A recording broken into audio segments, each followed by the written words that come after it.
প্রতি মাসে ১৫০০ করে বেকার ভাতা। বাংলার যুবসাথী প্রকল্পের আবেদন। যুবসাথী প্রকল্প কারা পাবে? পশ্চিমবঙ্গের বেকার ছেলেমেয়েদের জন্য বিরাট সুখবর। এবার মাধ্যমিক পাস করলে প্রতি মাসে পাবে ১,৫০০ টাকা করে। যজ্ঞশ্রী যুবশ্রী মতোই এবার বেকার যুবক যুবতীদের জন্য আর একটি নতুন প্রকল্প চালু।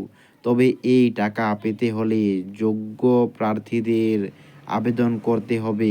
আবেদনের আগে জেনে নিন এই প্রকল্পে কি কি সুবিধা রয়েছে, কিভাবে আবেদন করবেন, কারাই বা আবেদন করতে পারবে বা কারা আবেদন করতে পারবে না, আবেদন করতে হলে কি কি লাগবে এবং কোথায় কিভাবে আবেদন করবেন, সব কিছু জানতে পারবেন এই ভিডিওর মাধ্যমেই।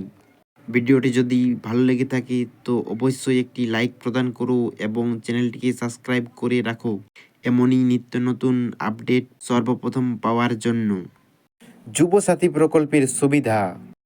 বাংলার যুবসাথী প্রকল্প বেকার ছেলেমেয়েদের জন্য পশ্চিমবঙ্গ সরকারের নতুন উদ্যোগ।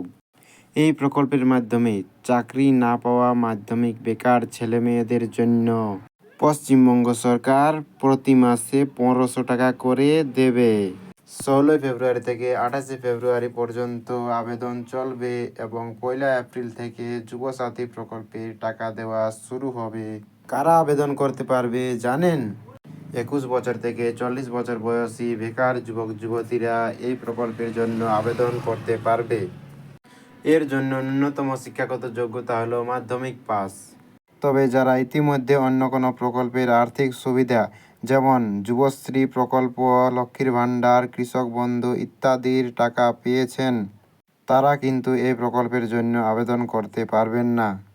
যুবসাথী প্রকল্পের জন্য কী ডকুমেন্ট লাগবে সেগুলি হলো: প্রথমত মাধ্যমিক পাস সার্টিফিকেট, দ্বিতীয়ত বয়সের প্রমাণপত্র হিসেবে আধার কার্ড বা বার্থ সার্টিফিকেট বা মাধ্যমিক অ্যাডমিট কার্ড, তৃতীয়ত ভোটার আইডি বা রেশন কার্ড, চতুর্থত ব্যাংকের অ্যাকাউন্টের এক কপি জেরক্স, পঞ্চমত পাসপোর্ট সাইজের এক কপি রঙিন ফটোকপি, ষষ্ঠমত মোবাইল নম্বর এবং একটি ভ্যালিড ইমেল আইডি।